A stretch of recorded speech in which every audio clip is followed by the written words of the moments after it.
then your brother Right, would just study like to a lead, yeah. right? Space, whatever. I definitely, I wanna, it's something I'm talking about, trying to like figure out a time, carpool down. Definitely should. I was thinking about that as well. Yeah, here, why don't you, It's really, really beautiful. Like, And like, and also like, I mean, I live in San Andreas, which is like every time I go up to that area, I'm like, like my school really is like San Jose. But it's not like you're like, oh, yeah, like just yeah.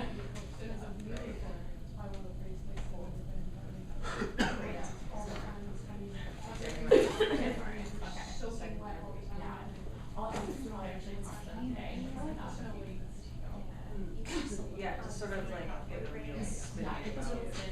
here, I have a sheet. Actually, this is really like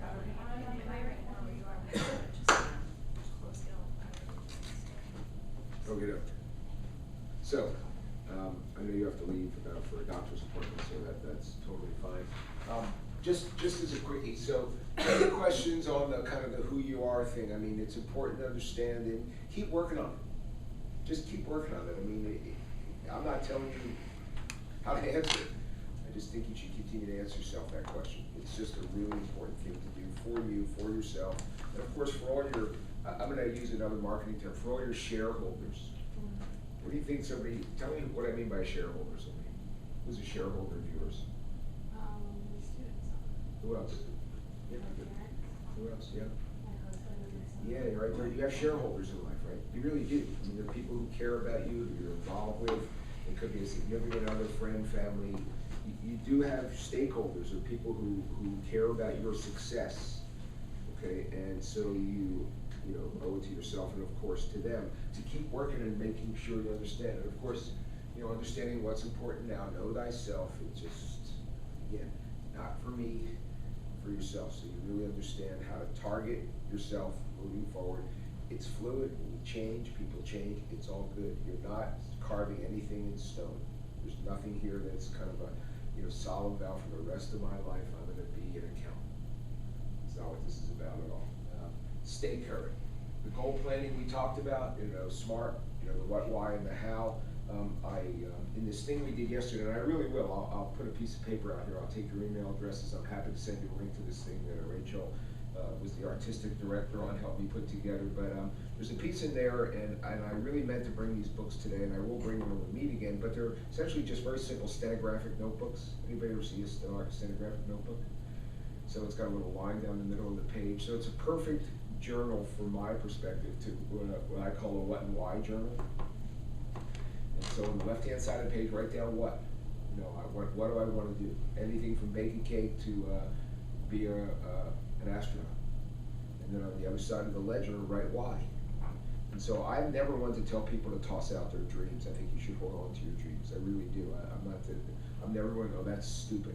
No, that's not what this is about. But until you can write a why down next to your what on the opposite side of that ledger, that stenographic notebook, the what will always be there for you. You chronicle it, right? You've written it down to the point of writing down. You've written it down, and it's there, and hold on to it. But until you write a why down next to it, it's pretty powerless. So keep your list, and then one morning you think up, find the why. Write it down, and then you start to act on it. So again, don't worry about throwing out ideas or that you're abandoning an idea. You're just kind of leaving it here until you have the next step to it, until you have a why.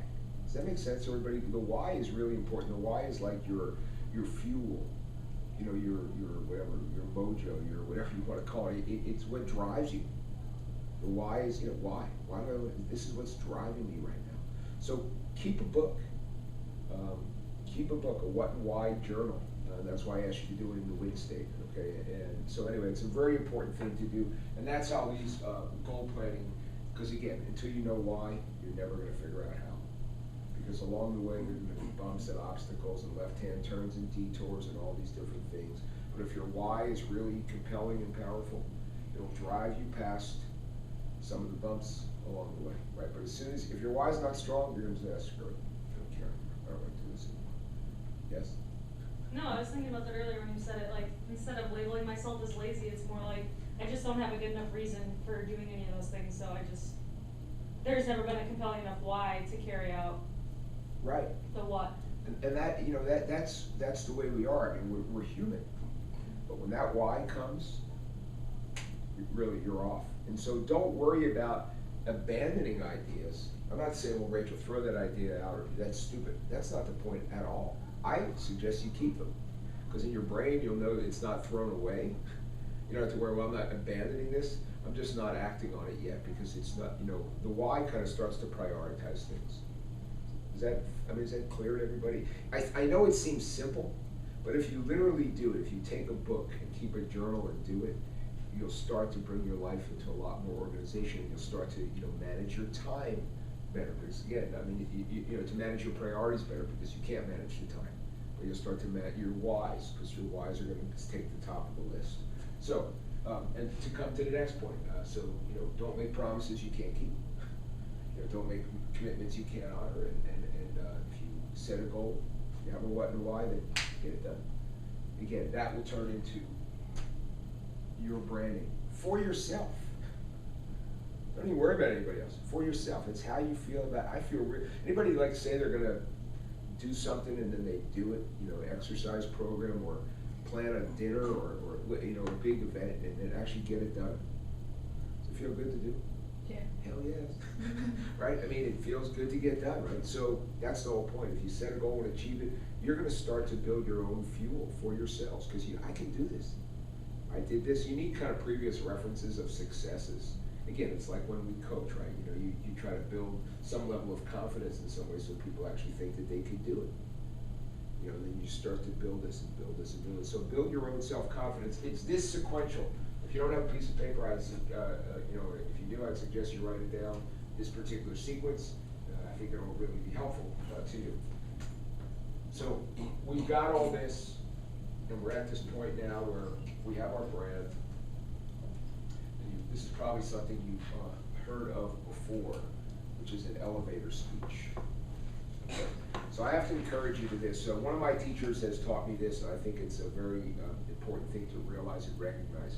Whenever you come into a situation like this, like a training or a seminar, or you know, whatever it is, and someone's trying to share with you, one of the biggest barriers to learning for all of us in life is I already know that. I've already heard that. You know, I do that already. Doesn't work. I already know. I already do. The thing that I would ask you all is, if you've already heard something, I would ask you if you're acting on it. If you're acting on it, yeah, I am. I'm asking if you're acting on it well. Yeah, and then I'd ask you if you're acting on it consistently well, because it's the consistency of things. You know, as you go to dig a hole, as you go to build a building, it's the consistency of things and sticking with it. And you know, all these things, these great things that have been invented over time, like the light bulb was definitely not invented on the first try. Internet was not invented on the first try, and so forth. So as I talk about things, and anybody talks about things, you know, and you say, well, I already heard that, I already know that, I'm already doing that. Ask yourself those three questions.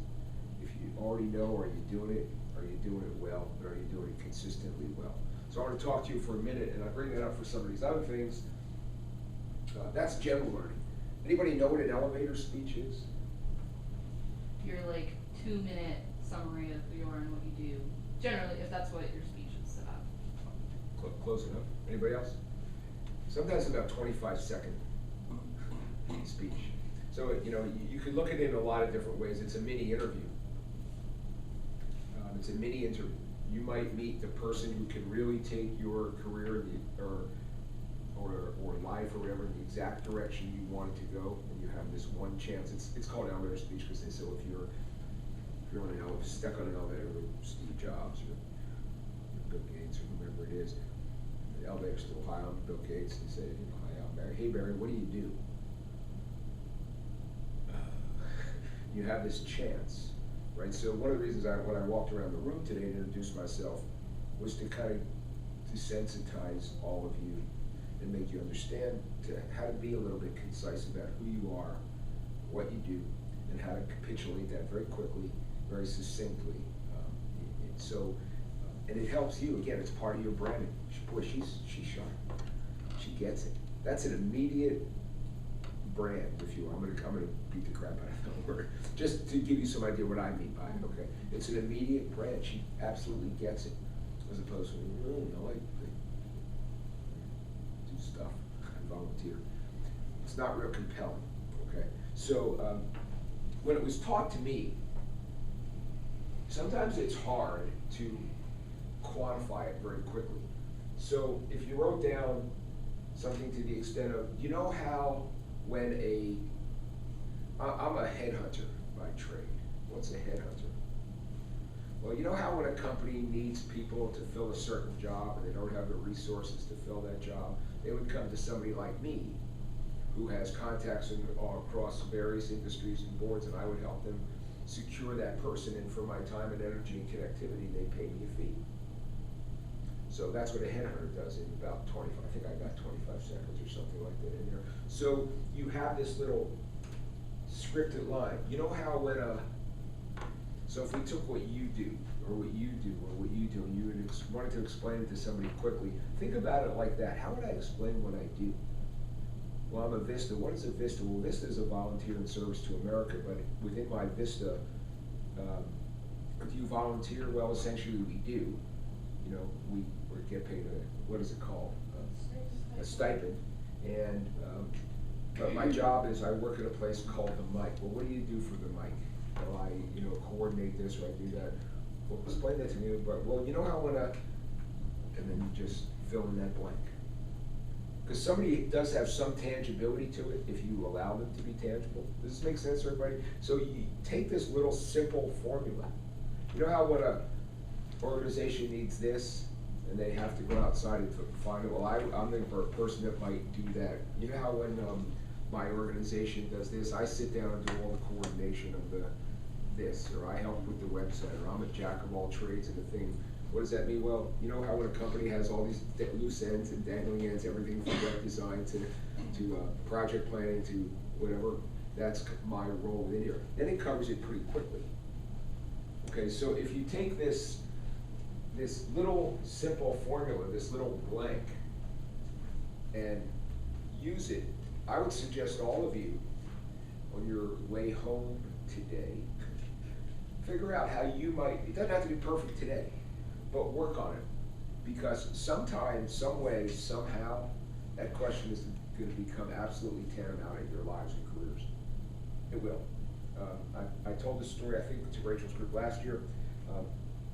This is a 100% factual story. There's a client of mine who, we've had these conversations ongoing. He works at he's a finance executive at a high-tech company in Silicon Valley. And we've had this conversation on and on and on and on. In May of 2008, he was sitting at a Starbucks coffee in the morning, and hello. Doesn't he have a gray car that's? Oh yeah, that's me. He was sitting at a Starbucks coffee in Sunnyvale, California, and a gentleman came over to him. Walked up near him and spilled his coffee. This is not a story for theater. In this friend of mine's lap, client of mine's lap, hot coffee. Ouch. And of course, the guy that did it was so embarrassed. I'm so sorry.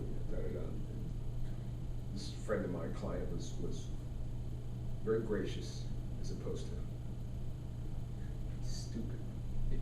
Nothing at all like that. He handled himself very well, and they got all cleaned up. The spiller asked the spillee, gee, I'm sorry, I'm so-and-so, what's your name? He said, I'm Amir. He said, well, gee, Amir, what do you do? And as it turned out, the gentleman who did the spilling was the CEO of a $9 billion technology company. It was a true story.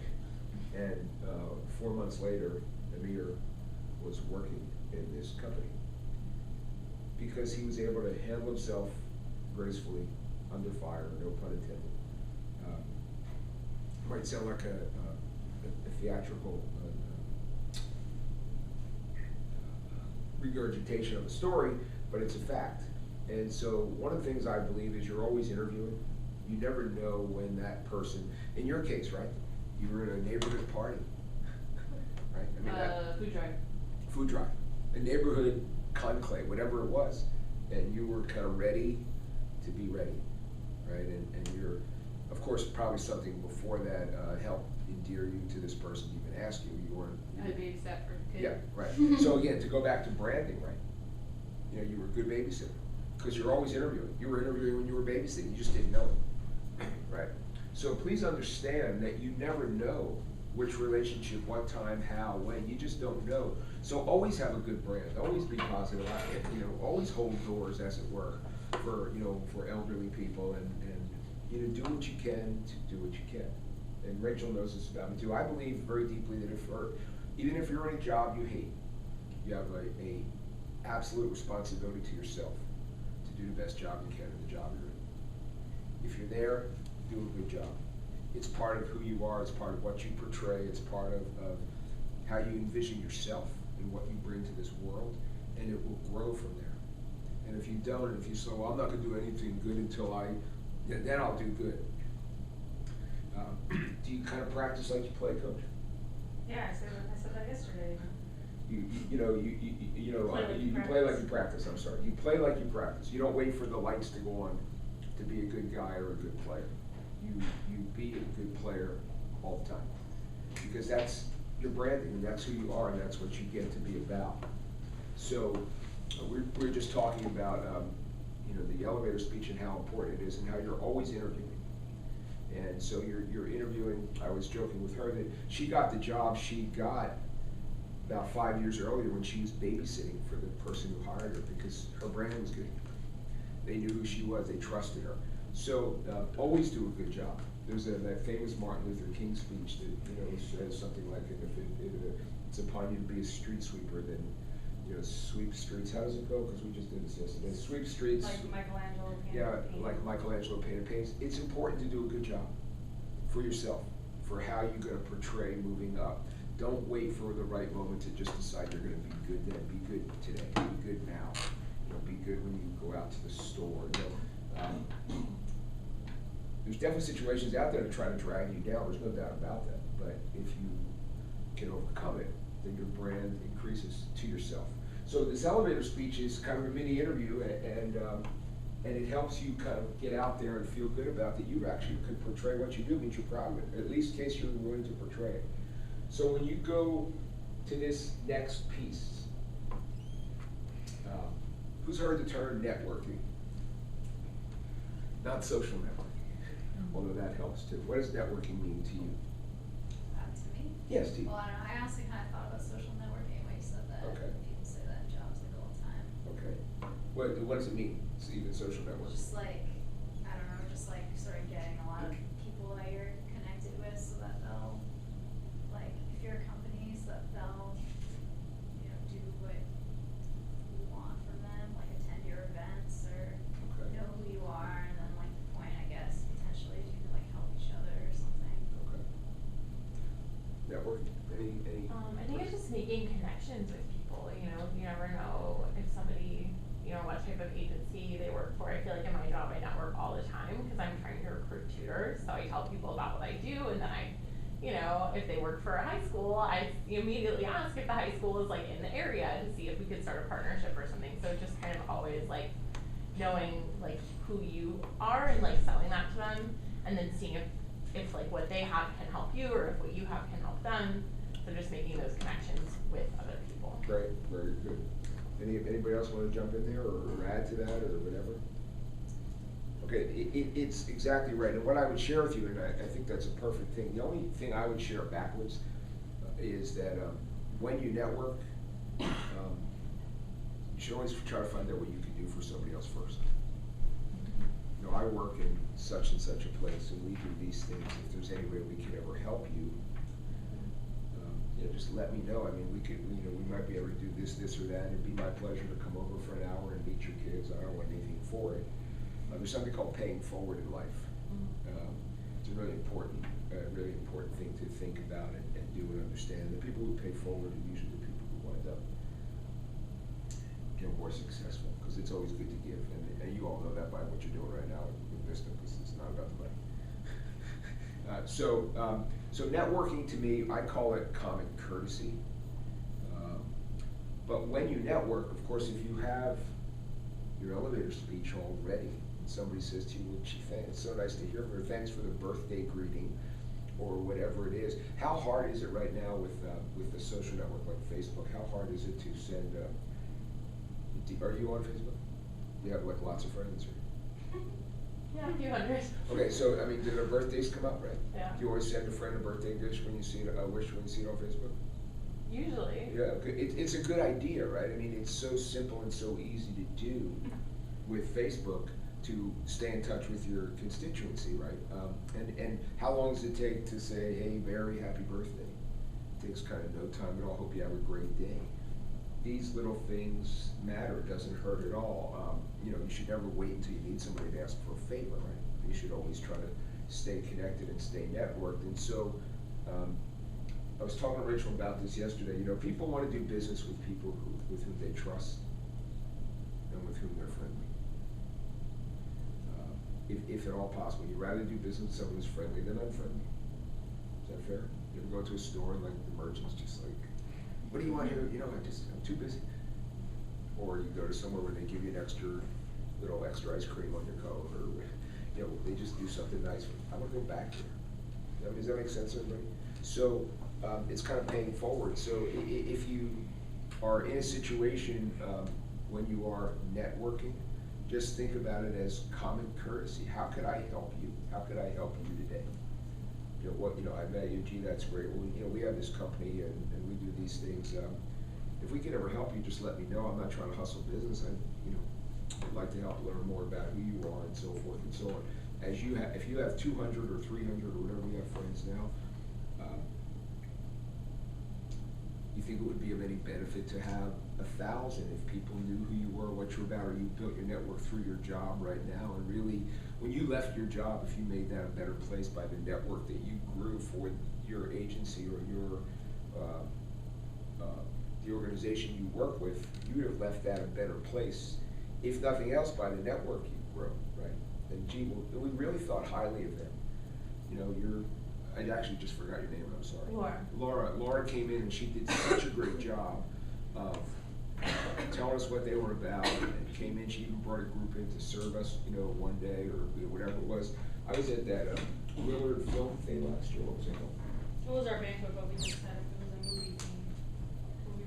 Yeah, excuse me, and I thought it was so cool. Salia, who did not work at Willard, and who else was there from your VISTA? Liana, Zara, Felsha. They brought this whole other group of VISTA over, and I actually I got invited to come. It was kind of cool for me, but I got to see all these people again. But the feeling in the room was so great because all these VISTA had come together. So they built a very nice little network. I'm sure that you endear yourself to the Willard community. You know, they were serving food and they were just having a great time. So things like that matter. Don't think that all these little things don't matter. And so networking, don't ever think about it as I need to get something from somebody. Look at it in exactly the other way, and you'll be more apt to want to do it. Okay, and again, the bigger you can grow your network, the more friends you're going to have, so to speak, the more people who trust you, the better off you are.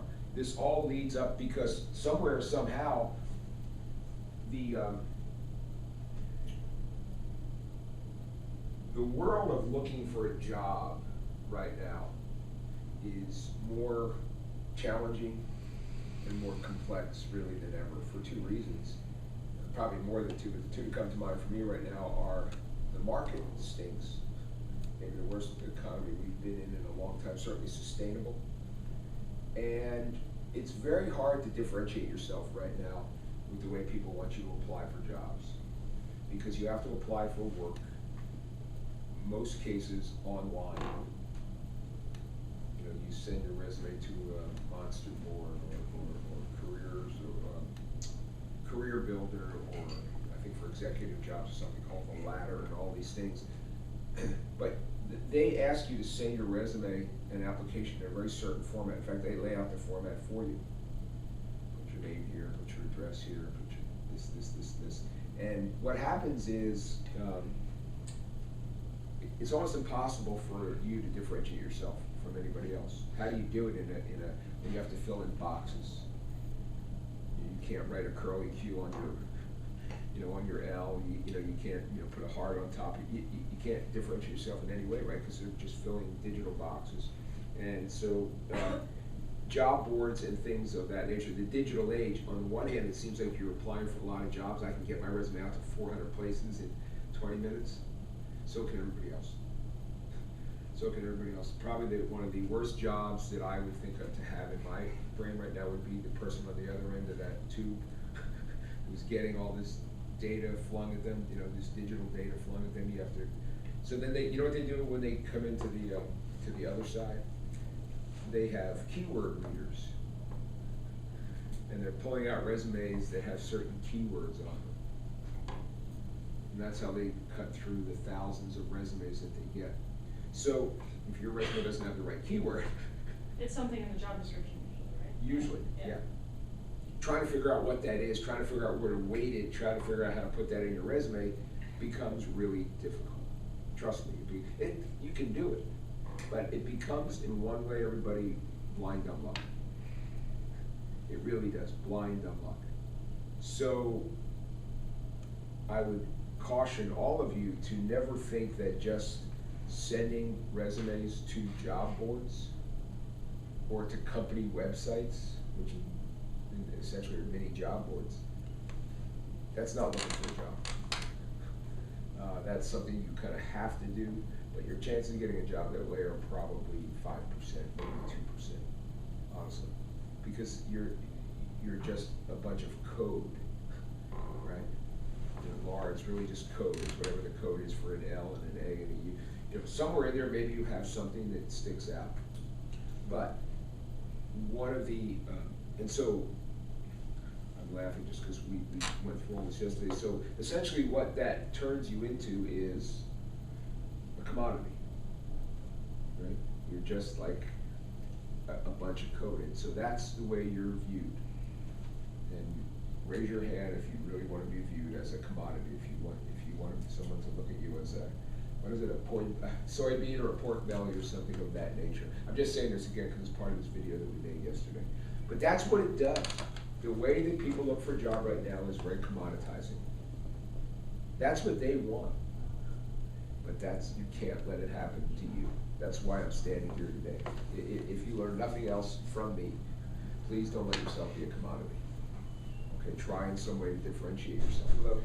Sorry, there's a yellow card blocking the door. I feel like they're still in it. I was gonna say, I bet that's my husband here to pick me up in like 1 minute. Oh yeah, I think So- it is, because I didn't see anybody get out of it. So, it was nice to meet you. I'll grab your email address and at some point you will grab it. Okay? Thank you. Okay, pleasure.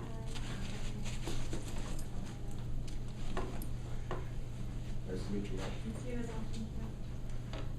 I'll try to get to this because the room kind of loses energy when people leave. So I'll try to finish up what I'm doing here. But I do want to, pardon me? I said it this 6 minutes left. Yeah. I do want you to understand that to allow yourself to get commoditized is not in your best interest. Okay, try to find some ways to set yourself apart. One of the ways to do that is what I just said, is to network and make sure that you understand that people who you know and care about are within your world, understand what it is you're also trying to do. You got a job because you were babysitting. Well, I'm not from here, what do I do? I'm not from here. There's other people who know people who, whatever. There's, that game 6 Degrees of Kevin Bacon? Everybody knows, somebody knows Kevin Bacon. There's a great business social network called LinkedIn. And LinkedIn is basically the guy who wrote a very beautiful piece on LinkedIn talked about that LinkedIn is essentially 6 Degrees of Kevin Bacon. That's the mindset. I think I'm linked into 450 people or something like that, but that gives me, my LinkedIn then gives me access to, I think, close to 5 million, because other people are linked into other people. So if I were to one day explore all the people that I have access to through LinkedIn or whose names I see and where they work, it'd be about 4.5, 5 million people. I'm low level. Some people are well into the thousands, and it becomes this exponential kind of thing because you're into their hub and their hub. So, but then I had a call yesterday from somebody who's looking for a job, and he said, hey Barry, I see that you're friends with Steve Lonza at Lamb Research. Would you mind talking to him about me? He was doing a smart thing. I know him, he doesn't know Steve. He looked on LinkedIn and asked me to connect the two. I know him and like him, and I said, sure, I'm happy to do it. That's a smart thing to do, so it's just one degree of separation. Otherwise, he wouldn't have known him at all. Am I making sense, everybody? I mean, so it's really important to understand your network and your connectivity, which is why it's really important to wish people happy birthday, so you don't just call them when you need something. Like one of my friends who's in finance says, you never just call your banker when you need money. Send him or her a Christmas card, stay in touch. That's why it's so important to pay it forward, because people are gonna be a lot more apt to help you if you've already kind of gone out of your way to be cordial. Like twice a year, if you see a joke about basketball or golf or whatever you know that person's into. And one of the things I'll put in this on my resource vault for you is what I call a connectivity grid. So it's kind of a list of everybody you know and everything you know about them. Like golf or when their birthday is or whatever. And so if you see something that somebody knows about, like all the golfers in your life, I just use that euphemistically, basketball, whatever it is, and you see a story or something you think might be interesting to them, you can email that story to 10 people and take you all in about 30 seconds. Maybe a minute, if you're not organized, right? And then you see another story about cooking or nature or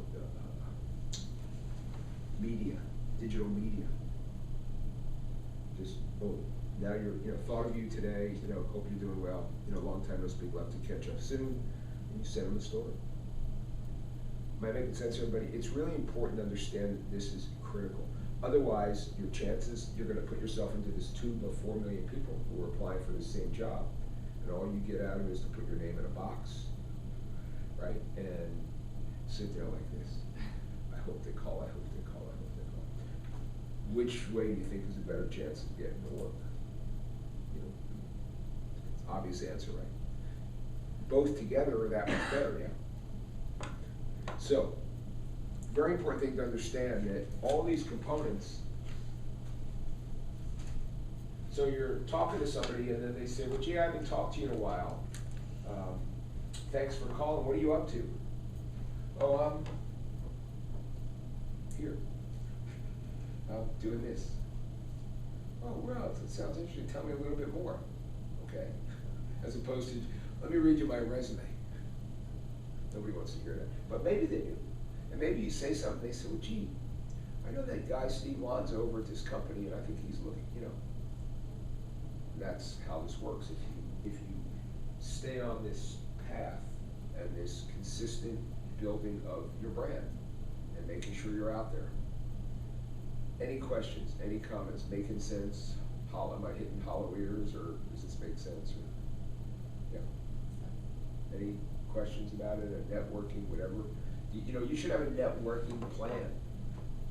You should kind of get on whatever your networking you use, whether it's personal. Go through your email list and make sure that look at, oh God, I haven't talked to forever. It would behoove you. We're gonna come back and do an interviewing segment later in the year, but it would behoove all of you to send somebody like me a thank you. Not because I'm telling you to thank me, but the point I'm trying to make is we've met, we've connected on one level. To say thank you is a courteous thing, yes. And also then, might I then remember you for coming back and saying thank you? I just already told you that my LinkedIn network has 4 million people in it. Is there a chance that someone in that LinkedIn network of 4 million people might be able to help? Just ask. Okay. She's sitting here, because we developed a relationship, friendship over this past year. We hired her for one of our coaching clinics. It wasn't a lot of money, it wasn't a big deal, but it was better than nothing. She got to get in the gym, so forth and so on. Connectivity matters. It turns into more and more things. Okay, so Remember, networking is common courtesy, please and thank you, hold the door. Those types of things, okay? So, the part that most people focus on is from here down. Okay, resumes and cover letters, interviewing, all that kind of stuff. From the bottom of my heart, the most important part is from here up. Because if you get this, this will be easy.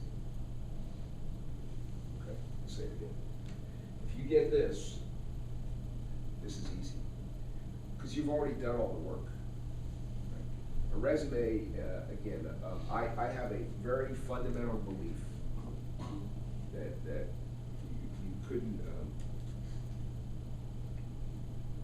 you couldn't shake from me, you know, in 10 years. The coffee's here.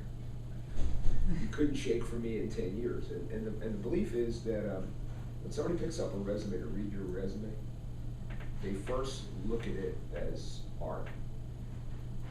Which is to say, do I really want to read this? You ever pick up a textbook and it's just so full of, I got you, of like dense, small, it's like, oh, shit, right? And just, you know, you get a Cliff Notes, now we're talking.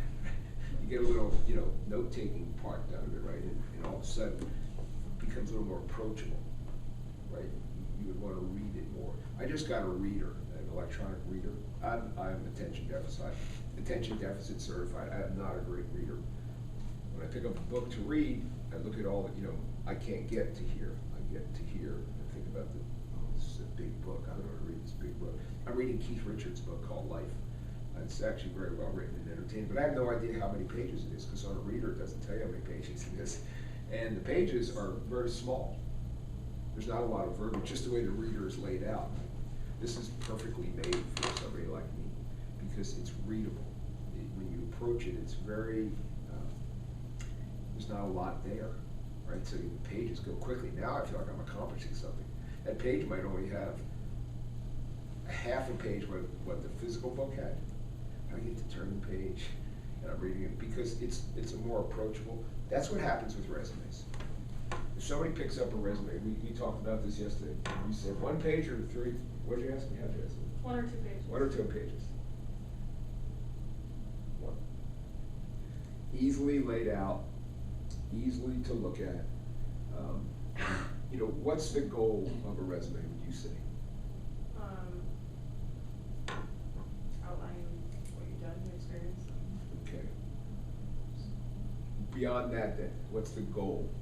What do you want to accomplish from your resume? You want to show how you would fit into that company. Like, I have several different kinds of resumes if I'm applying for a political job, or if I'm applying for like sort of like a substitute teaching, like childcare kind of job. So it's like I'm gonna like play up the stuff that's relevant to where I'm going.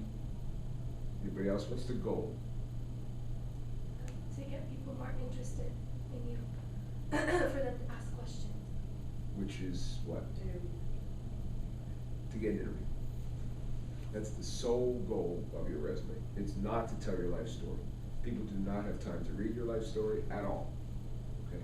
Think about what I just said. When somebody comes in, when these resumes come in through this tube, you know, through the monster board or whatever it is, they're flying in at, you know, massive amounts of data per second. And somebody's got all these resumes in front of them. You know why they have these keynote readers, or what's it called, keyword readers? They don't want to read it. They don't want to read it. They're looking for keywords. That's reality.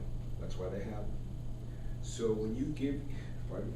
It's just stupid. It's just like, well, It's then why difficult. don't we all just submit our names and then drop them on that? Well, I mean, like, why am I even submitting my right. cover So, letter? but this is a reality, right? So I'm trying to help you guys operate around it, because that is reality. You're not going to change I'd that. rather just be frustrated by it and not move on.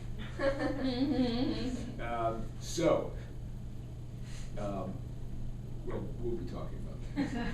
So. It's not laziness, there's just no why, right? See? There's no why. There you There's go. no light at the end of the tunnel, that's why. No, she's not sure what she's looking for, so she's not driven enough to get past it. Is that correct? I think so. Yeah, that's what I get. I mean, there must not be. Right. Otherwise I'd have driven there. Right. So when somebody picks up your resume, you want it to be ultimately readable, approachable. You want stuff to stand out. At this point in your lives, it's education. VISTA, it's a great thing. It's well known. People, bitched a little bit last time. Well, nobody knows Americorps. Nobody knows VISTA. It's your job, of course, to explain to them what VISTA is. People may not know about it. Your job is, you have a job to explain to them what it is and why they should know about it, how proud you are that you've done it. Okay. If you're not proud of it, then you can't expect somebody else to get motivated by it. Right? You can't expect somebody to get enthusiastic about it. So when you write a resume, do it with an external focus, like everything else, like networking. Do it an external focus. The external focus is make somebody want to read it. Lay it out in such a format that somebody looks and says, I'll read this. I'll read this. This isn't too bad. You were in my office. I showed you, I have a crate. How big is that thing on the floor? It's like this wide by this high, but it's full of resumes. Not to mention the binders that are on the back wall of my office. The wall is probably like this. Binders all full of resumes. Not to mention the drawers that also have resumes. I've been at it a long time, clearly, but still, when I go to look, I just wanted to get something I wanted to kind of jump out of me, as opposed to me have to mine and dig. Years ago, when my daughter was applying to college, I got to meet somebody who was on, not the admissions committee, but she was part of the admissions process at UC Santa Barbara. And what she told me was, it was very interesting. She said, when we're going through applications, if we just picked a Sarah, or if we just picked someone with a Hispanic surname, or if we just picked a Jim, and another Jim came up, we'd probably pass it by. We had 35,000 applications to look at for 3,500 students. We just didn't want to take too many Jims or Sarahs or whatever. I know, isn't that disgusting? Especially for someone with a really common name like Catherine. Well, you've done school. But the point I'm trying to make is, that, that's not right, obviously, but people are people, right? And so you have to understand people and then find a way to operate around that point of view. So start to try to do business with people who know you and friends, and then you give them something that they really want to look at and really want to read. You still have to go through the job board process. I'm not telling you not to do it. I'm trying to tell you that if to step above it and have adjuncts to your strategy, so that when you go out and do this, that you're presenting it to people so they get something that they actually want to see. Okay? That they get something that they actually want to see. I'm going to stop for a quick second and ask, I know you're just dying for some coffee. Anybody else want some coffee? My wife just brought some in. Oh. Like so? Okay, I'll bring it in. Which is why we should change our names. I know. Middle names. I don't know. I don't really know. Is it different though? I mean, is it common? Or less common? Maybe it's less common than me. I haven't met many. So, Your wife. of course. Yeah. Actually, you know what I'm going to do? If you don't mind, I'm going to put that over here. So we can. For some reason, I remember a lot. I'm going to keep going. Oh, there's a camera. I didn't even know that. So I said it should be. It's really for my own kind of tutorials on myself and so forth. Okay, so I wrote here resumes. The good, the bad, and the ugly. Good-looking resumes, approachable resumes are in your best interest. So think about it when you write them. You have to understand you're asking somebody to read it. What will they want to read? Why will I want to read this? Why did you buy those shoes? Right? Well, why did you pick that scarf? We all have triggers, in our brains. We do. So understand that. Think about yourself as in the format of a textbook. Does anybody here like to read textbooks? Yeah. No, that's fine. I mean, it's interesting. So at the end of the day, you have to have this external focus to your customer, okay, to your reader. So that's the point of resumes. And again, I have a number of samples, a number of things all over the place that we can look at. I'll actually pause right now and pass it out some coffee. It's okay. I don't mind at all. I want you to have your coffee. On that case. I know Rachel wants some. How does this work? We just pour it?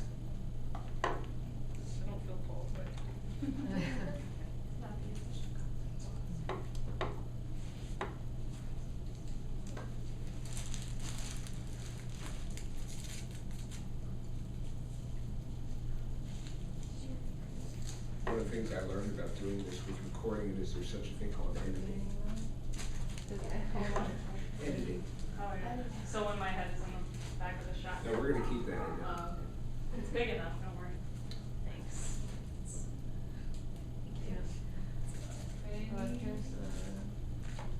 Are you doing anything? I'll get some, thank you. I do want some, and I will kind of.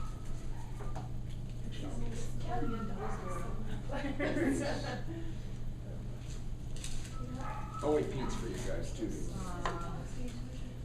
Yeah. Yeah, sorry for Yeah. it. I'm gonna grab it. We'll stir in. Jackie, do you want to stir? I'm good, thank you though.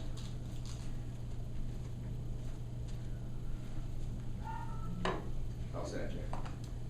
Thank you. You're welcome. Sure. So, at this point, just while we're having coffee, does anybody have any questions or comments or anything at all? Because, you know, again, I've done this so long, and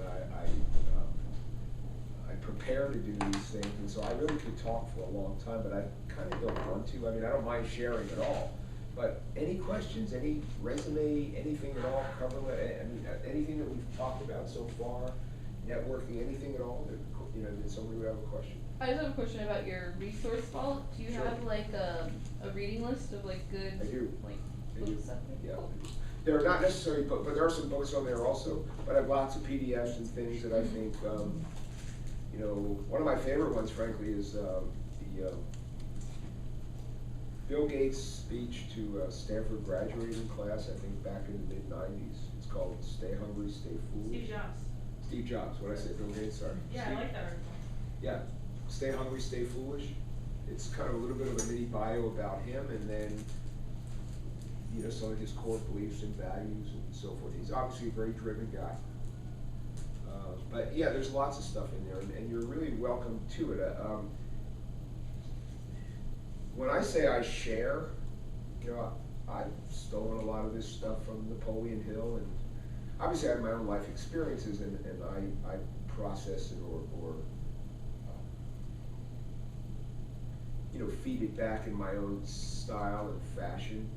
But a lot of the stuff I've read and learned, and you know, I'm still learning.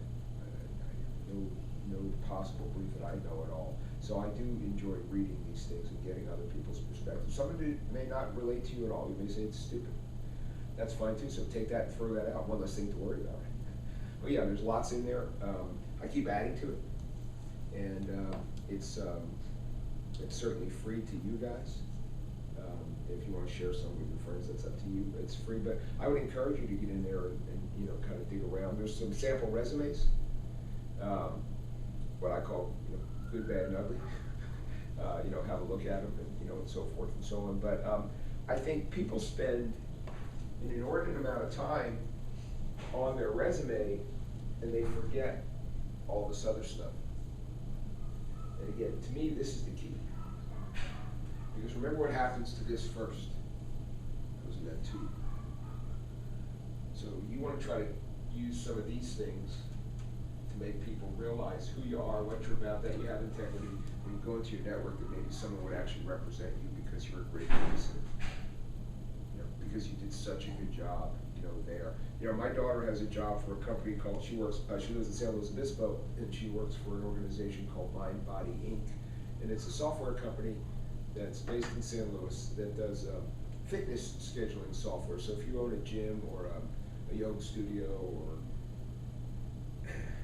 nail salons, and you have multiple people working for you, like hair cutters or trainers or masseuses or whatever, you can get online and schedule an appointment with them, and they do all the back office, the accounting, payment, and all this type of stuff, and they take credit cards. It seems like a pretty simple product, but they're, I think, one of the Inc. 50 fastest growing companies in the country, and she has a sales job there, coming out of Cal Poly with a degree in biochemistry, and takes after her mom. And she got her job because she was working out in the gym one day, and you know, met the sales manager just in a class. And it was kind of bonded as they were both sweating, you know, working out together. And then the sales manager asked my daughter if she'd come in, ironically babysit, which is what made me think of this.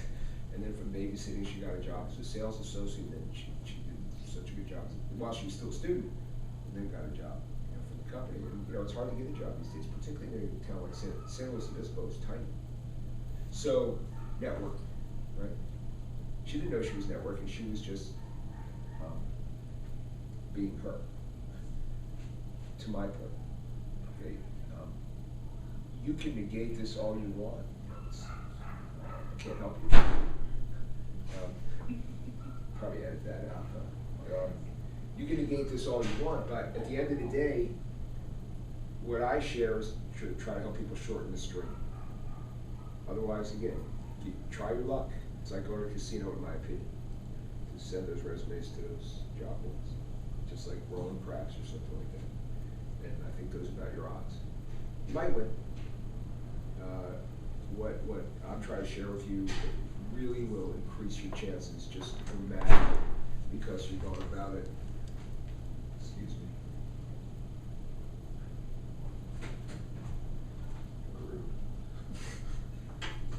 You're going about it in a way that most people don't.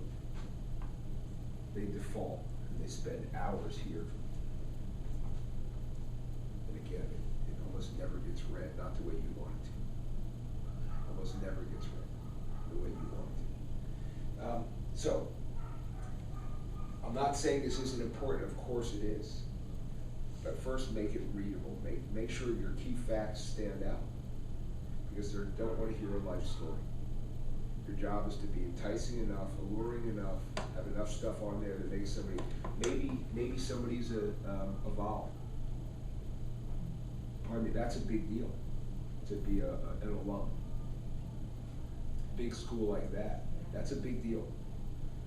Providence, make sure, you know, your networks in your communities of your alumni associations.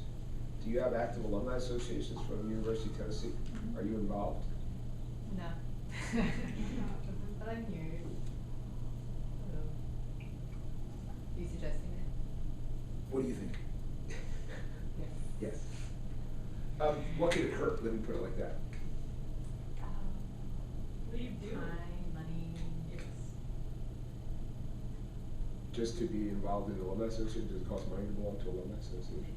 events cost money, Yeah, they Events money. cost money. My school has a membership, University of Yeah, Minnesota. we have a membership. Also, I feel like if I'm not local, it really doesn't help me So that you much. think there's no other University of Minnesota graduates here in the Bay Area? No, I think I could figure that out. No, I know that, but I just feel like in person is like, obviously in the state, like it has more. But there's none here. No, I know there are, but I don't know the. Actually, I didn't like that before. Yeah. So again, if you join a place like LinkedIn, Ugh. and you, or you look on Facebook for University of Minnesota grads, or whatever it is, there's a connection. People like to help people. They really, I mean, I've noticed it here. I'm not a Cal alum. I went to Penn State. The Cal network here is just ferocious. It's just amazing to me. They will help you. I got hooked into a network called it has to do with people from Ireland who live in the Bay Area. I can't remember what it's called, but How it's did you get connected to them? through a friend, because it's a long story, but my wife's brother lives in Ireland, and Marcy was over there and met one of their neighbors, and they live in the hinterlands. You know. Anyway, his neighbor, son, works at Oracle here, and he called me one day, and he said, Barry, my mom and your wife and blah blah blah. And he plugged me into this organization. It's a huge network, and they meet every month, and they have speakers, and they have this, that, and they've built this incredible community. It's amazing to me. But this is what happens because birds of a feather. This is what happens. You can blow it off and poo-poo it all you want, and you know what? That's on you. You keep sending your resume to those job boards, and you become part of the masses, and I wish you the best. Again, I'm just here to share and suggest. I'm not gonna hold a gun to anybody's head or whatever, but think about it intellectually, and then figure out what your best bets are. You know, just think about it intellectually. So those associations are hugely helpful. Network. I've never been to one of their events. They keep inviting me, and I haven't been. I should go. I'd like to go. There's only so many hours in the day. I'm not really part of it. I'm not from. I am 1/4 Irish, but I'm not I'm not here from Ireland. But associations like that, there's groups on LinkedIn. I'm going to make a bet right now that there's on LinkedIn somewhere. There's a University of Minnesota Alumni Association group. Yeah, there is. I used to Oh, is manage there? it. Okay. Well, for the business school when I worked there. Okay.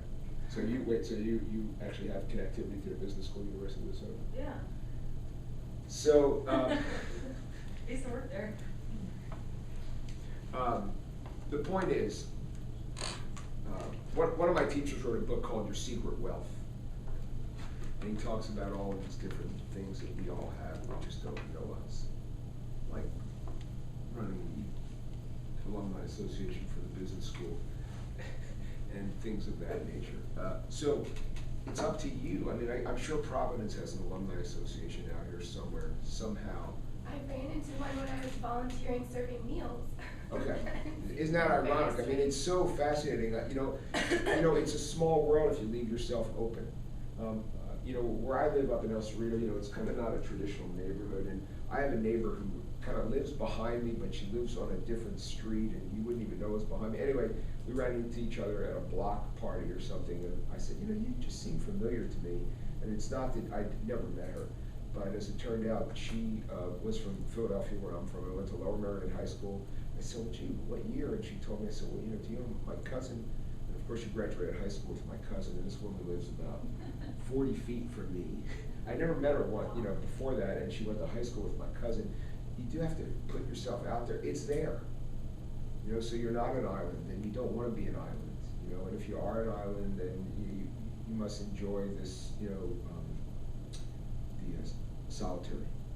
But if you want to try to help yourself, then help yourself and dig out there. Then when you give your resume to somebody, it's with a purpose, right? This is my neighbor, this is my neighbor's friend, this is so-and-so, this is, so-and-so.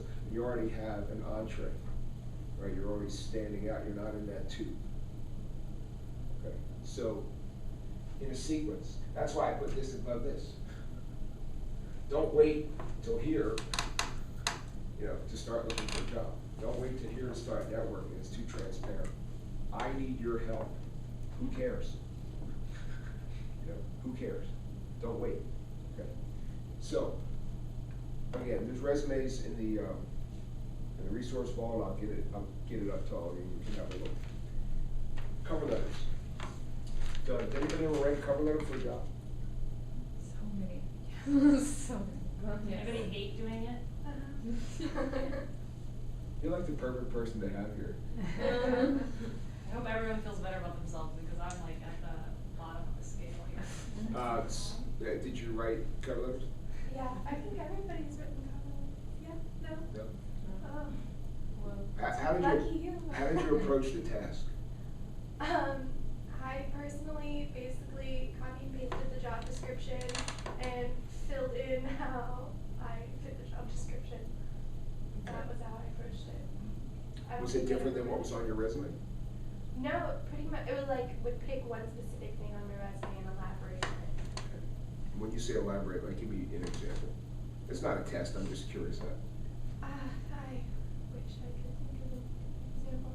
Just, like if I was applying for a job with kids, I would say, oh, the summer that I worked at the summer camp, and it was so great, and I made, lasting impression, more words, but basically you're the same point as what's on the resume. Okay. Oops, that's all these are. What I Remember that did. hot coffee story? I researched, bought a couple how to write cover letter books, and then my gleaned information for how to do it was talking about a little bit of your life story in your cover letter into why you want to be at that specific organization, like what you've done that has made you think you're a perfect fit in that organization, and then give a couple of like examples of what the job description is of like you've done and succeeded at, you know, this thing. Like here's what I did. I, you know, raised $500 in a week doing this, or, you know, like concrete examples instead of resumes. It's more like general. Mhm. Like I know how to Sure. fundraise. Very good. Did you not write one? No, yeah, Did you ever write one? Yes. What was yours about? Well, I mean, how did you approach it? Is maybe a better way to say it. well, actually, like, this is the one thing I've ever really used my school's, they call it the career development office, like Where did you website go? I'm for sorry. Smith College. Okay, it's in cool. Massachusetts. Yeah, yeah. Like, I actually still reference this. I've just found it to be helpful. They have like a cover letter like thing on that Like website. a template type of thing? It's like a template, and it gives you some examples, and like they always they have this like formula that is sort of like, it's like first first paragraph, like how you found out about the job, kind of like, you know, an intro type, and then it's kind of like what all you guys just said. It's like basically like where's the match? You just take something that you've like done. It's like second two paragraphs, like where's the match between you and like this job, and then it's like why you want the job again or something. So Okay. I usually just like follow that. That sounds reasonable. Did you write a couple of them, you said? Several. Almost every job application for the last year that I've been looking at. Right. Yeah. What, I really wanna work there. Yeah. Yes. what, did you change your cover letter at all? For, I mean, other than some of the content, you know? I had a couple like sort of different variants. So I was applying to a lot of like same kinds of jobs in for different organizations. So I would look at the mission of the organization and like sort of, you know, talk about, I had a paragraph, you know, for the individual organization, how I fit into the mission kind of their organization. But then as far as like the examples, if I was applying to like a communications job, it would be the same examples of what I've done and Okay. accomplished. Or if it was a, you know, community organizing job, it would be a different set of examples. Or Okay. and then if I was applying for like several jobs within one organization, like the like mission, like personal sort of statement was the same, but the examples would be different if it was a different kind of job. Okay. How did you find the mission? Website research. So did you reference their mission in your cover letter? Yes. Very good.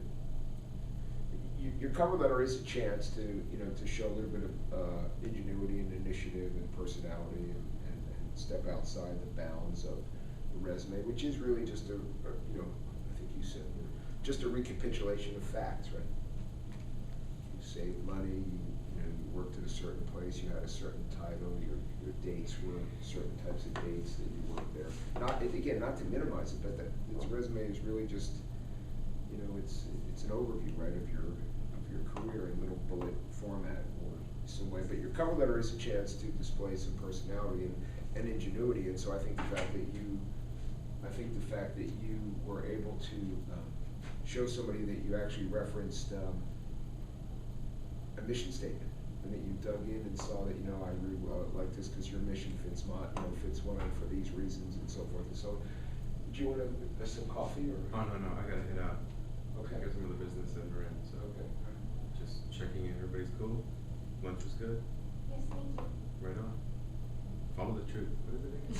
Truth will set you free. Truth will set you free. I knew it was one. All right. Something like Okay. that. Thanks a lot. Yeah, sure. All right. Talk soon. Uh-huh. Anyway, it's a great idea to do what you do, and you know, I again joked with Rachel when she was helping me with this project. Is I have a stack of cover letters in my office, and they probably, the Smith College one sounds pretty good, the template. No, it sounds pretty good because somebody, there must be a book out called How to Write a Cover Letter that is the most popular book, because I must have a couple hundred that start out, I am a seasoned finance professional, I am a seasoned marketing professional, I'm a seasoned, you know, IT person, I am a seasoned this, I'm a seasoned that. And I was joking with Rachel that You sound like fluters. Well, that's what I said, it got to the point where I thought I was interviewing, they were interviewing for a job on Emeril Lagasse's kitchen. I mean, it was just really pathetic, but it was all the same. It was all the same, and again, you need to try to stand out in some way. A great headline to your letter, and the way to go about it is, I'm writing this letter because of something I read in your mission statement about these values. That's immediately saying, I did my homework, I like the mission, let me tell you why, and so forth and so on. Okay? So to take something like that and to dig into it from a whole different perspective is a very clever thing to use a cover letter for, because most people follow some templates that have nothing particularly tangible to the job or the company or the organization or whatever, and here's somebody who's saying, I've dug a little deeper. I actually use, to your credit, or to your credit because I like it, mission statements as a way to start a cover letter, because it does show some homework, right? Some research, some continuity to who you are and what they are. A great way to do that, of course, is to then say, I read your mission statement, and I'm writing to you because I feel, some of the work I did with VISTA, that you can read about on my resume, to me seems perfectly congruous. You talk about this, that was a big part of our VISTA. You talk about that, and anybody who knows anybody who worked at VISTA would tell you that we did these things. You start to just try to match them up, because you probably do have some tangibility there, but everybody else writes that they're seasoned. It's true. Everybody else writes kind of the same thing. What did you say? Do you remember how yours started out? I'm sorry. You did tell me. There wasn't really a specific line. Well, I'm sure they had one. Oh, I read about your job. I read about the job, or something. Right. Something okay. like. Everyone starts that way, I swear. Right. So. Or I heard about this from here, or I'm applying for this. Right. Isn't that like the standard? Yeah. For So suppose you started out instead of that, which is not wrong, right? I mean, that's fair. But suppose you started out, I saw your mission statement online after I saw your job opening, and I was immediately attracted to the words persevere, hopeful, and community.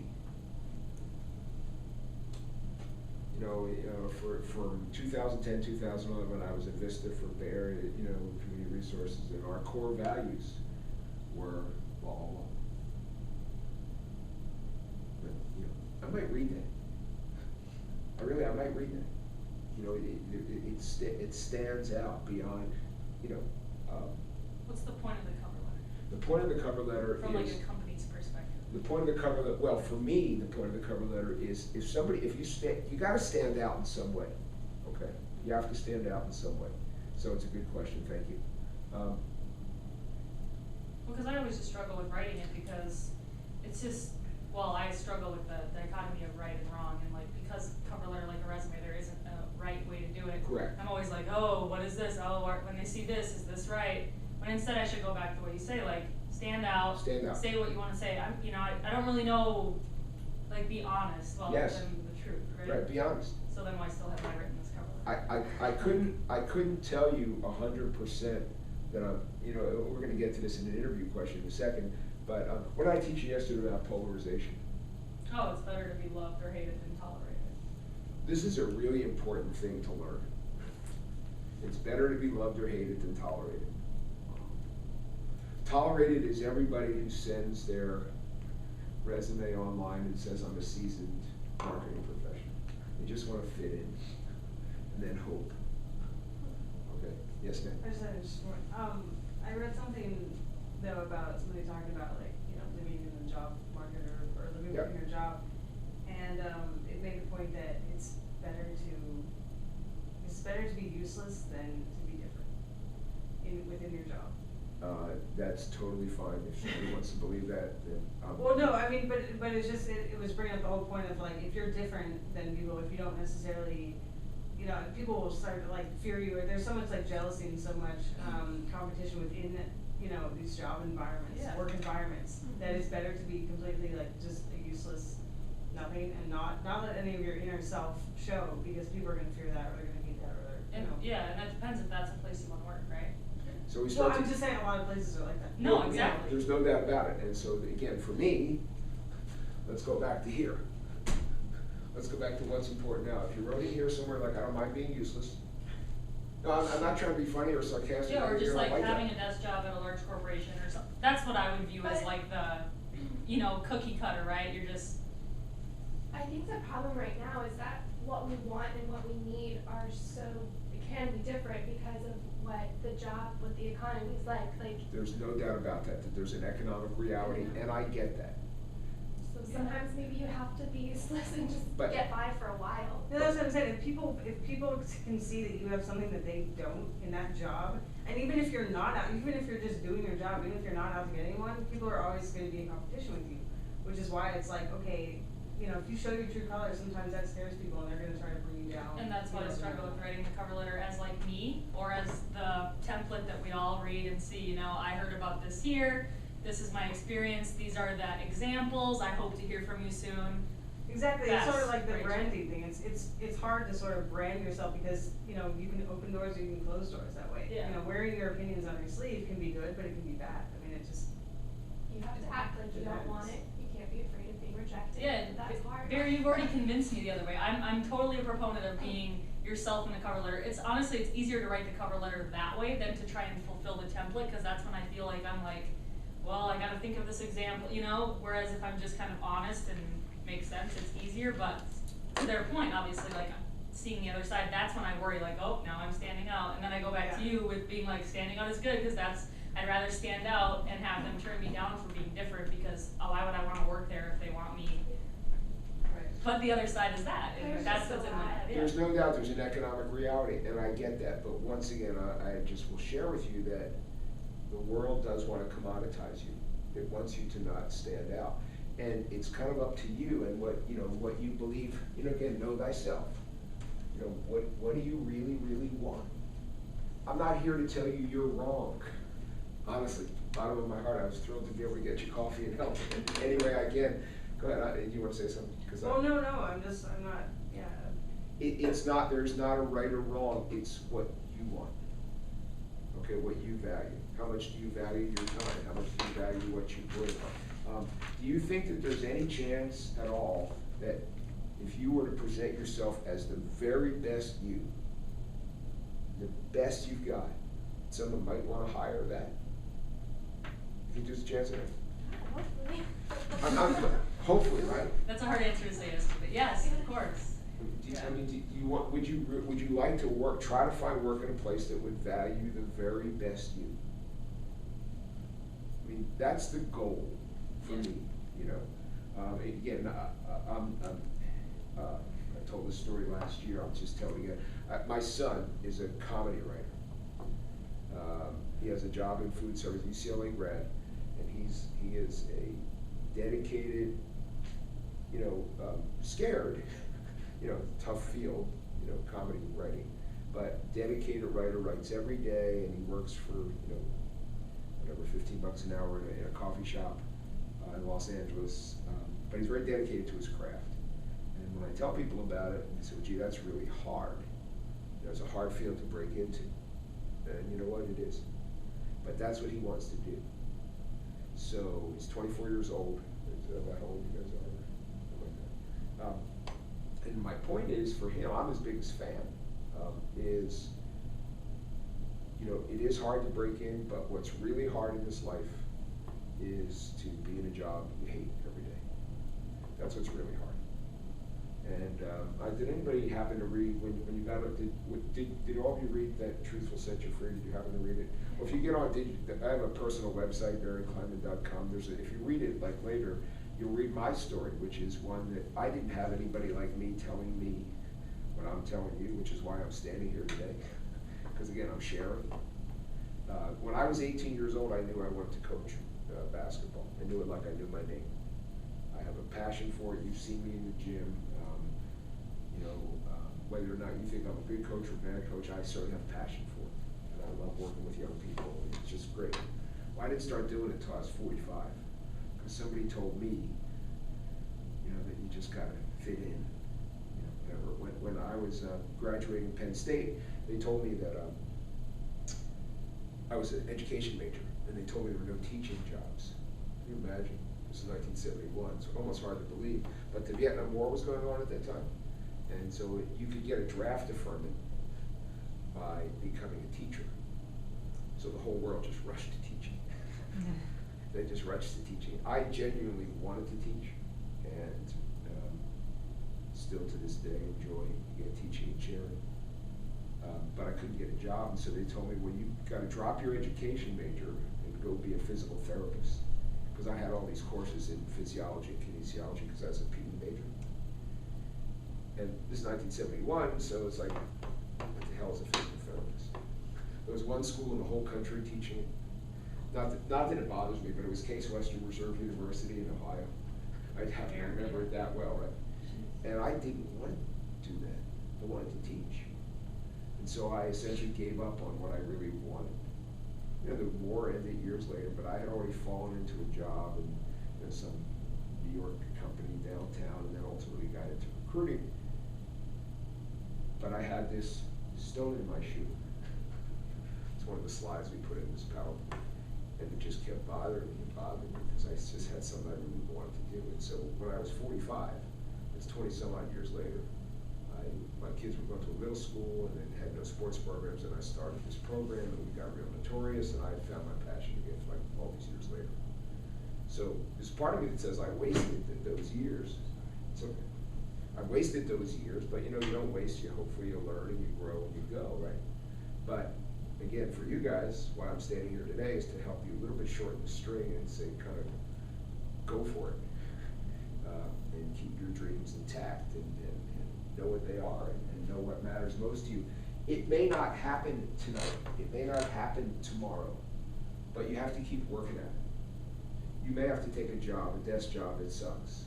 It's like I tell Rach, maybe you take a job that you get off by 3 o'clock so you can get in the gym and coach, because if you really love doing that, then take a job. Sometimes you have to look at it, everybody, like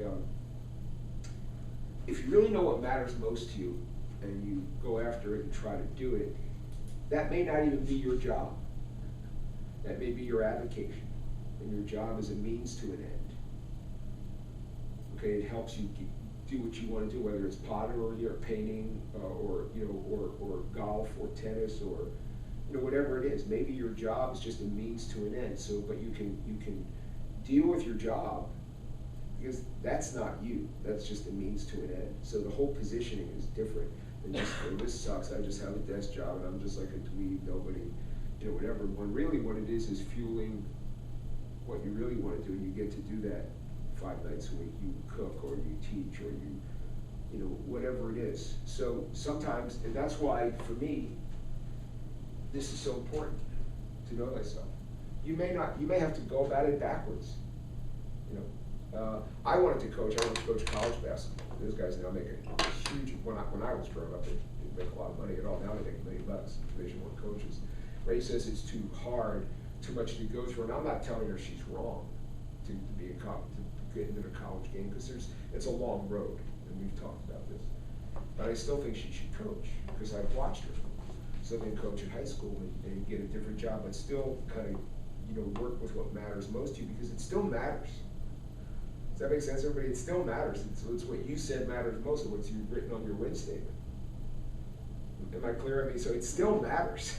So if you don't want to stand out in your job, I get all that, but hopefully you're doing something otherwise that you really want to be doing, so that you're fulfilling you. Because you're still you, and every time you put your head on your pillow that night, you're still you, right? And you gotta get to you. That's the goal. Again, I don't care respectfully what it is.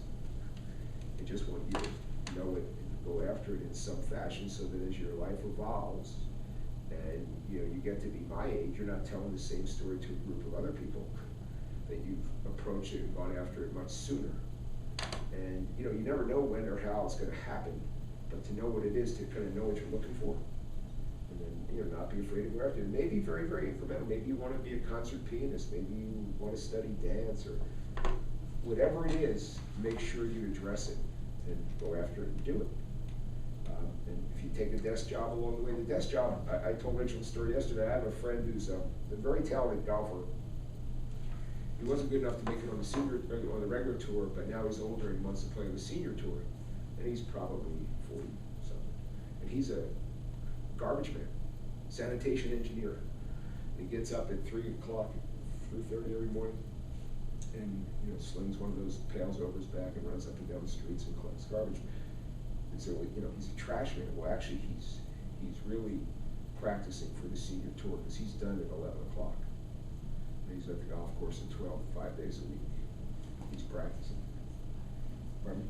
That's the life. Well, exactly. Now look at it that way, right? It's a total different paradigm, right? Because he's now at the golf course practicing at noon. It just his sanitation job allows him to do what he really wants to do. He's not playing golf for a living, but he's practicing to play golf for a living because that's what he wants to do. So he structured his life and his time. I'm not making this up. His name is Wesley Chung. He structured his life and his time. Because remember, you manage priorities, not time. So he structured it so that he's getting to do what he wants to do. That's a great comment. That's the life.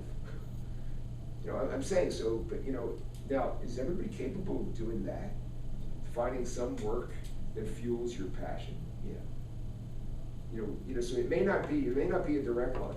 You may not be Pat Summitt or Bruce Pearl. Those are the two coaches in You don't want to be Tennessee. Bruce Pearl these days. Right. You don't want to be Bruce Pearl these days. He's under huge fire because he messed up. That's the basketball coach at University of Tennessee. But in either case, so this is the point. So don't think that it just has to be your vocation. It could be an avocation for a while. Right? You know what I mean? You could be cooking at night. You could go home and have a job where you're done at 3:30 and I don't know, you're cooking in a homeless shelter. Whatever it is you want. But once again, know thyself, so that you can start to structure your goals, okay, around what you want. Okay, understand this, so that your goals start to be toward that.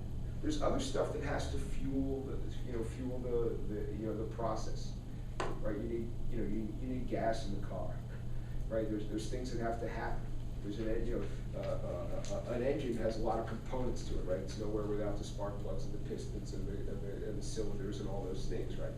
The idea is to come to the car runs, so everybody has to do a job. So build your machine so that you're getting what you want. And manage your goals around all that, so that you're clear. Yes, ma'am. I love questions. Not just a comment, but yes, I love comments. I think like you were saying, like that's a life, and I think it's hard, especially like in this age group when you're still sort of part of your family and your parents, and there's still sort of that pressure of like you're going to be a garbage man, because you're trying to do something that That's my mom. You still have your parents saying like you're not going to get anywhere doing that. Like you need to earn a living. You need to. My mom said that about basketball. So exactly. So when are you gonna coach? How are you gonna coach basketball? And it's very hard to. It's almost like you're not cutting ties, but at the same time, it's like you have to cut those ties. And this is a very difficult time to do that. I agree with you 100%, and so.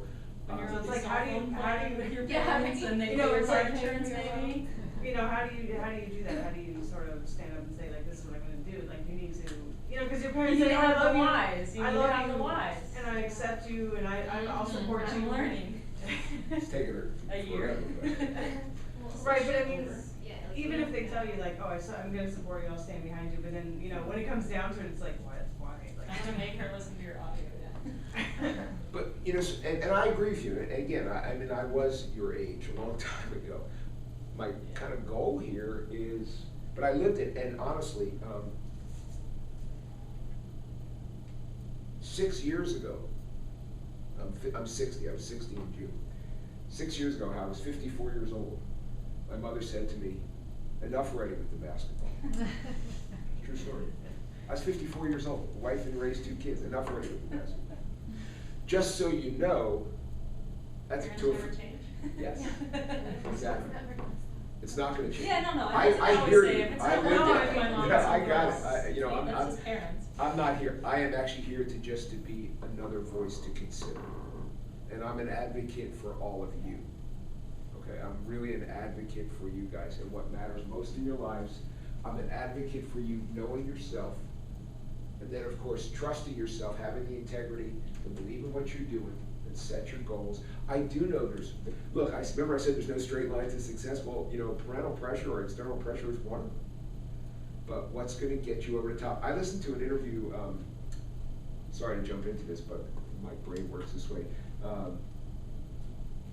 Bill Gates and his father were on Charlie Rose. If I remember, I'll try to find a link to the show and you guys can play it. But Bill Gates' father, Bill Gates dropped out of Harvard twice. And so you sit with his dad, and you know, when Charlie Rose interviewed him, and he's like, lad, like, what'd you think, Mr. Gates, when Bill dropped out the first? He said, well, I wasn't too happy about it. And then he said, well, what'd you think when he dropped out the second? He said, I was really upset about it then. You know, and it's kind of funny, right? But that's the point. That's the point. I just have to share this with you, and you can think about this any way you want. If Bill Gates didn't drop out of Harvard, the whole world might be a different place. If you read, it's wild. That's kind of crazy. If, you know, Steve Jobs, you know, never graduated college. Or if he did. Stupid people jump through the hoops of college, essentially. Well, I mean, but I think he went to Bowdoin, I think. Yeah, one of the small schools. Anyway, it's in the resource full of his story. That's why this piece is called "Stay Hungry, Stay Foolish." That's the name of his graduation speech to the Stanford class. So I get it, and I'm not here to tell you, you know, screw your mother and father. That's not my point. I'm just asking you to listen to yourself too. Okay? Because, you know, again, to reference the thing we did yesterday, when I asked you to take a personal inventory and know who you are, you know, keep it ongoing, right? Keep staying current with yourself, because we do change. We're human beings, and we change a lot. And that's fine. Like I said, this friend of mine, a teacher of mine, Spike Huber, every New Year's Day locks himself in a hotel room and goes back for, okay, what's this year? It's not even resolutions. It's a really pretty modulated plan, you know, and so forth. But it's okay to change. Just stay current with it, right? But there's nobody, unless you share these things with somebody who really is going to know you as well as you do, if you do what I'm asking you to do, to really go about this in a systemic way, revisit it every so often, and keep written goals, keep stuff written down. So at some point, your parents are operating about you when you were, how old do you think your mom treats you? I'm not trying to. This is on tape. That's okay. We won't share it. I mean, I don't know. But she probably views you as not who you are today. She probably views you as, you know, you're her daughter. She doesn't see you every day, right? So she wants me to make money and get married. Right. So, you know, they are viewing you in kind of their own paradigm, which is fair. Look, I'm a parent. I have a 26 and a 24-year-old. I get it. At the same time, you know, I also get that we're all individual. So if you know yourself and you trust yourself and you have a why, okay, and you really understand that your why matters, what happens is that this why drives you. And so when somebody says you should be this or you should be that, ask them if they've sat down and did a personal inventory of you. Do they know what really drives you? They're viewing you when you were, you know, wet in your bed or in high school or whatever it was, right? So they have your best interest in mind. They just don't know you as well as you know you. So you have to trust yourself, which is where this why comes from. I'm not telling you to do this in some cavalier, you know, just la-di-da manner. I am asking you to dig in. So you really trust yourself and you have this integrity and you really believe what you're going to do, and that why is really strong. So, and your parents or whomever it is, it's not like they're against you. They're just not agreeing with you. And so the analogy we used in this audio that we did, I do want you guys to listen to. You do me a great favor of critiquing it for us, because we put a lot of time into it. But what I say is that if somebody says, you should do this or you should do that, did they ever take the time to really sit and spend 5 days with you and really kind of take you through where you've been and how you've come along to this path you're on, and you know, and why you're in VISTA and what you're getting from it and all these things? And if they haven't, they have no real business to tell you what you should be doing. I'm not here to tell you what to do. I'm just here to share with you, you know, anecdotes and stories and tools to get you to think about it, right? So I said it would be like going into a car showroom, and a guy comes up to you and says, "Have I got a car for you?" And it's a 2-seat Porsche, which is a pretty good car, right? If you have 4 kids and a dog, it doesn't work. It's not for you. Good car, yes. Good car for you, no. So what, you know? So your inventory was, well, Porsche's a cool car, but I got 4 kids and a dog. How can I fit anybody in that seat? So it's a wrong fit, even though it's a good car.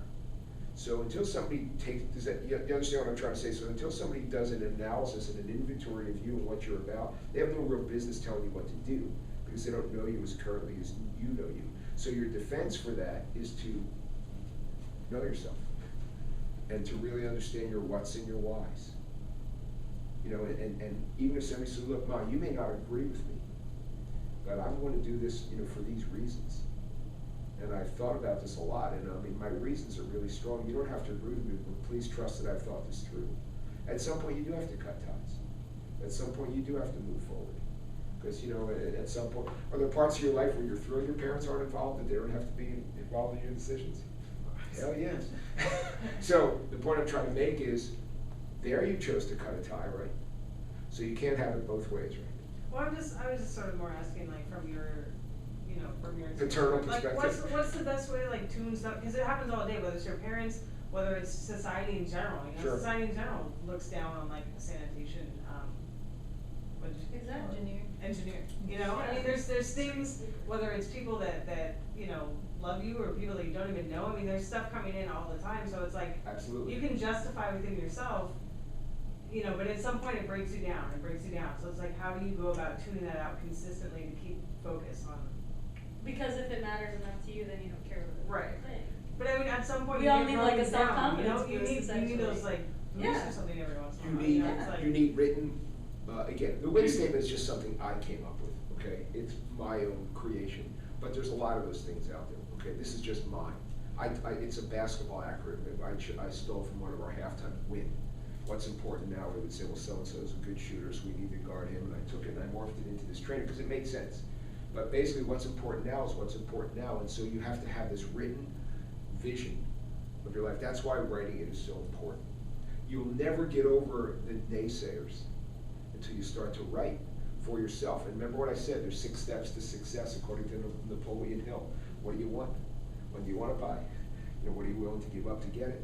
And then write it down, write it down, write it down, right? And recite it. Why do you think that he talks about reciting? It's reinforcement. Yeah. His I words mean, have- right? It's you. It's your life. You know, it's your life. And so you have to look at it like when you go out to eat. You know, do you want somebody telling you what to order? You know, I'm just saying, you're hungry for something. You know, and every once in a while it's bacon, and you just deal with it. You know? What are you gonna say? The whys keep usually the naysayers away. Like, my mom's never told me what to do. She's just like, dude, figure something out. And so if I have a plan, I had told her I had a plan for something in the past, just to kind of get her off my back, frankly. And she's like, oh, okay. Like, she just wants to know, like, oh, there's a method to what you're doing, you know? And I mean, obviously other people's parents are different and friends and whatnot. But at least if you do have, like, the why behind the what, at least people are like, oh, okay. That's why I'm offering these tools, is to just, you're totally right. I'm not telling you, don't worry about them. I'm telling you, worry about you, so you just keep bolstering your confidence. Yes? And moving across country, it helps. Yeah, just kind of along with what you're saying is, I think that's right, and I think what drives parents the most is the fact that they care about you so much that they're not completely, but mostly driven by fear Yeah. for what's gonna happen to you. Yeah. But if you It's like group I'm a therapy parent. here. yeah, so if you have, Yeah. and it's hard because we're still, you know, maturing and growing up, but if you can develop the trust in yourself, then that will reassure your parents. And, you know, eventually as we grow up, I've just found that the roles end up switching and I end up reassuring my parents more than, you know, Yeah. when we were kids. But that's all part of the transition that makes these steps a little more complicated than, you know. It is complicated. It really is. That's why I'm offering you steps to. This is not a bouillon. You know, we're not just going to drop something in water and it's going to be soup. It is a process, but I encourage you to start it now. That's why, actually, Rachel, in retrospect, for me to share what I'm sharing here today, and then come back to do the interview part of it, I think this is a much better model. Yeah. Because I like this dialogue and I hear it, and I think it needs to be addressed. I just would like all of you to kind of, between now and when we meet again in May, to work on some of these things for yourself. And keep current and keep changing it, and keep tweaking it, and keep a journal. That What and Why thing is so powerful. I couldn't begin to tell you how powerful that book is. Because you're not I'm not telling, gee, that's the stupidest idea. No, keep it. Just until you have a fuel, right, some gasoline next to it to drive it, then it's still there. But until it comes to a point where, you know, that's why I want to do, I finally figured out why I want to do this. It came to me, I was in the shower, run it right down my journal and so forth. So, this stuff, like I said, this is the most important part. I promise you this stuff is easy. I promise you it's easy if you're solid about all this. That's no problem. I understand that. That's why I want to place a big emphasis here. No, but that makes sense. Because the cover letter isn't as hard to write if you have like a direct path of why you want to be there, because It's just clarity, right? And it's not BS. It's the truth, you know? And that's why I really do say it's better to be loved or hated than tolerated, because at some point, your enthusiasm and your honesty and your beliefs will equate to energy, and that energy will be palpable. I told you when you talked about your job when I first walked up to you a couple hours ago that I felt you were very excited about your work and it was palpable. I just felt that. That's cool. And if you do that, and if you can do that, people are going to buy into that. They just are. Anybody know about the laws of attraction? You know, well, again, I'm not here to teach about it today, but there is something in the resource vault and you can read about it. But the laws of attraction talk about people who are, you know, they attract other people by their excitement and their verve and their belief and all these things. That's how people, pardon me? it's like The Secret. It's like, well, yeah, The Secret. But here's the fun, you know the movie The Secret? There's a movie? Or the book? Yeah. Just like, You know about the book, The Secret? believing makes things happen or whatever. That book, which was a huge bestseller, Yeah. okay, it's complete plagiarization of Napoleon Hill, Think and Grow Rich. Because he talks about faith and an ultimate being. He doesn't talk about, you know, God per se, but just there's an infinite, you know, there's an infinite something, and you have to really put yourself out there. And of course, what is it? It starts right here, right? I mean, believing in yourselves, and you do it by, you know, yeah, you do have to cut ties, and growing up is hard, and again, I get all that, but again, when I was 54, my mother told me enough about basketball, so it's not going to change in most cases. It's not going to change in most cases, but you have the power, you know, all of you, you know, you're all smart, you're all, you know, engaging people, and you all have a lot to offer, but you're going to be the most, you know, efficient when you love what you do. Okay, or it's driven by something else. You know, I can promise you Wes Chong doesn't, if he drops a can, he'll go back and pick up every speck. You're not gonna say, oh, screw it, I'm just gonna play golf. Because he realizes that that's his means to his end, so he's gonna do the best job he possibly can in his sanitation engineering job, because he's driven by something else and he doesn't wanna blow anything in the chain, right, and so forth. He may never make it on the senior tour, but he's never gonna look back and say he didn't try. Right, never gonna look back and say he didn't try. Yes, ma'am? I just think that, like, one thing about that is that. That being, Well, I just wanna make sure I understand what that is. I know, kind of like this type of scenario you're talking about, right? Like, let's say you're doing one thing because you really like every day after work you're gonna go Yeah, it whatever, means like to an play end. golf or whatever. Right. Like, I think another thing about the fact of being like whatever, like 24 or whatever, you know, and having these things you want to do, it might not be like money making type things. It might be more just things that fulfill you. Like, it can just be easy to have a lot of doubt about them and like not knowing, like, it's scary, you know? Like, it's not just that your parents might be telling you that like that's not gonna pay off. Like, you might be like, you know, how should I know? You know, it's like you just don't know. Like a lot of things I'm interested in, I just like I don't even know if that's something that I'm ever gonna be good at. Obviously you don't know until you try, but it's like you're looking down this road, it could take like 10 years, and it's like, am I really gonna like invest in this and give up whatever like job security, blah blah blah, you know? It's just like you have to job security, blah, blah, yeah. Anyway, I don't really know what I'm railing No, about. no, but no, yeah, I get it, I get it. No, it's like if you never, like, what if you never see, like, yes, we all are told to follow our dreams, follow our passion, but you always have that thought in your mind, like, what if I never actually see the end of that dream? What if it never comes to fruition? Then what? Then I'm like 10 times worse off than I am, like, Are you? you know, well, Yeah. potentially, yeah. That's the I thing, mean, though. but it's, you know, it's like, what do you have to lose? Like, not much when you're young, but by the same token, like you said, it's time and money that you're sort of investing for like down the road, while your other like counterparts have settled into their like mediocre desk job, and like while they're not happy, they still are able to like support themselves. While like 10 years down the road, if your dream never comes to fruition, like you're just homeless, and that's not so bad. You're free in a way, but you know, I mean, there's always sort of those. I guess it is just like the self-doubt issue, which is like the overhanging thing that everyone struggles with. Yeah. There's no guarantee, I get all that. It's just a question if you want to really be mediocre, you want your life to have mediocrity. I mean, that's really the question, you know, and I understand this isn't easy. What I'm offering is, or sharing, you know, are some tools ways to think about it and get driven and really decide what you value most. I get it's hard. Again, my income is not secure and I'm 60 years old. You know, you know, it's not, I mean, I'm in the recruiting business, you know, the job business. It's not the greatest job market in the world right now, you know, but, you know, you just kind of keep up, and that's why this is a very exciting day for me, and it's not because it's a big payday, because I like doing what I'm doing, and it inspires me and so forth, so I do it, you know, just the same, because it matters to me, you know, and I think it fuels me, and it gives me an opportunity to be me, and that's important, right? It gives me energy, as opposed to just, you know, another, you know, day of you know, whatever it is, so sometimes you're never there. Honestly, I mean, look, you're people who work for Lehman Brothers, which is this, you know, very well-regarded financial institution, investment banking firm. They got this cool job. They work for Lehman Brothers. You know where Lehman Brothers is right now? My company makes more money than Lehman Brothers right now. Lehman Brothers is folded. So these people, they bought into this dream of investment banking, and they went to work, gone.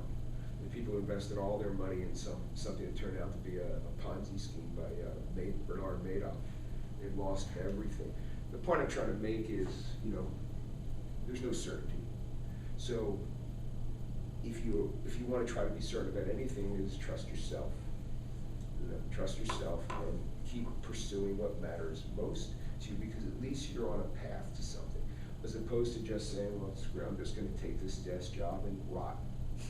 You know, and just be there. And again, not that every desk job means that. That's not my point. But you always, look, you may take it for a while as an adjunct. A lot of you here told me that you're here in VISTA because you were trying to take a year to figure out what's next. Is that correct? You know, so, and that's cool. I mean, you know, I think it's great because you're giving back, and I think it's fabulous, actually. So there may be other jobs that you take for that same purpose. You know, you're kind of plugging a hole, but continuing to work on this. Okay, I talk to a lot of people who are in difficult situations in jobs, and what I tell them is that as long as you have a job and you are continuing to work on what matters most and what you would like to do next, and keep working at it, and doing a good job at it, you have what I call a scholarship. You're being paid to figure out what you want to do next. So it's just a total paradigm, right? You can look at it as like, oh, this is a crappy desk job. Or you can say, I'm using this job and doing a good job at it, but I want to keep working on my stuff. Okay, so then it's a whole different positioning, okay? And so I really, and I believe this very genuinely, but if you stop working on your what's next, you stop going to class, as it were. You know, if you're on a scholarship at school, then you lose your scholarship because now you're just in a job, but you're not working toward anything else. So it really is positioning. So as long as you continue to work on who you are and what you're about and what you want to keep doing, and maybe you work into it incrementally. Again, maybe, you know, again, whether it's painting or pottery or what, you know, whatever it is, you start to work toward it. And your job becomes a scholarship. It becomes a means to an end. But if you allow yourself to just settle into, life sucks. I have a desk job, and you know, I'm just happy to be mediocre and pay my bills and watch Entourage. You know, then okay, you know, but you all are better than that. You all have more bandwidth than that. You just have to go and dig out your bandwidth, right? You have to go challenge yourself a little bit more, because you all have way more tools than a simple desk job with no future. Again, desk job per se may not be, you know, could be some pretty cool desk jobs. I mean, you know, whatever, but desk job is a dead-end kind of mediocre place. And I know you're all better than that, so you know, you